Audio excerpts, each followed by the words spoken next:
नमस्कार दोस्तों, मैं रमन शर्मा। हमारे प्राचीन भारत के इतिहास में या हिंदुस्तान के इतिहास में बहुत सारे वाद हुए हैं, चाहे वो विवाद रहे हों, चाहे राष्ट्रवाद रहे हों, चाहे गीता का वाद रहा हो, चाहे रामायण पाठ रहा हो। अब उनके जो पृष्ठ हैं या उनके अध्याय हैं या उनके जो मंत्र हैं, उनके इस दौर के अंदर मतलब अलग तरीके से निकालने शुरू हुए। एक सामान्य आदमी, उसको अपना घर चलाना होता है, गृहस्थी चलानी होती है, तो वो कर्म करता है। वो कोई भी व्यवसाय करे, कोई भी कार्य करे, मजदूरी करे, नौकरी करे, वो धनोपार्जन के लिए, पैसा कमाने के लिए वो सारे काम करता है। वहीं हमारे जो नेतागण हैं, वो एक समय में चरित्र होते थे, आजकल जुमले और झूठ होते हैं। आप किसी को भी कोई भी भाषण दे के बेवकूफ़ बनाइए, क्योंकि जनता उतनी पढ़ी लिखी है नहीं कि उसको समझ हो, या जो भारत का भौगोलिक क्षेत्र है उसका ज्ञान हो।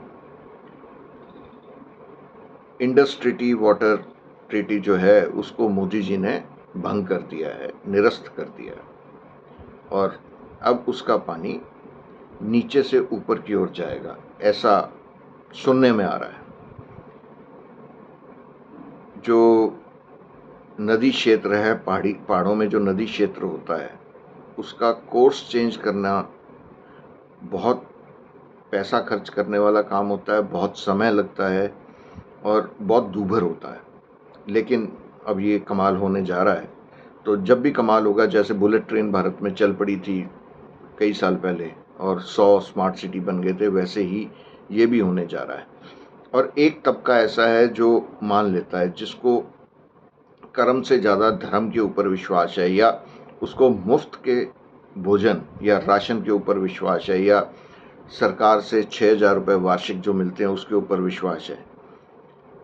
और एक तबका, सीमित तबका है मध्यम वर्ग का, जो पहले शिक्षा ग्रहण करता है और उसके बाद मेहनत से समाज के अंदर अपना स्थान बनाता है, पैसा कमाता है, परिवार को एक अगले कदम तक लेके जाता है और उसको स्थापित करता है। वो कानून से भी डरता है, कानून की रिस्पेक्ट भी करता है, समाज के अंदर वो शांति बनाए रखना चाहता है। उसको किसी मस्जिद के सामने नाचने का कोई शौक नहीं होता।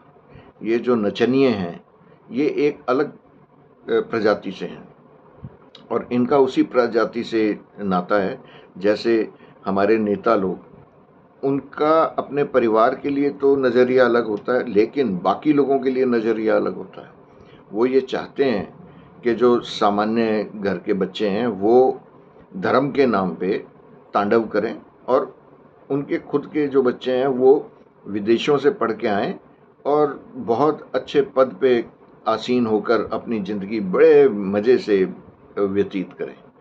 तो अब ये जितने वाद थे, जिसका मैंने शुरू में जिक्र किया था, ये नेताओं के लिए राष्ट्रवाद है, आपके लिए राजधर्म है,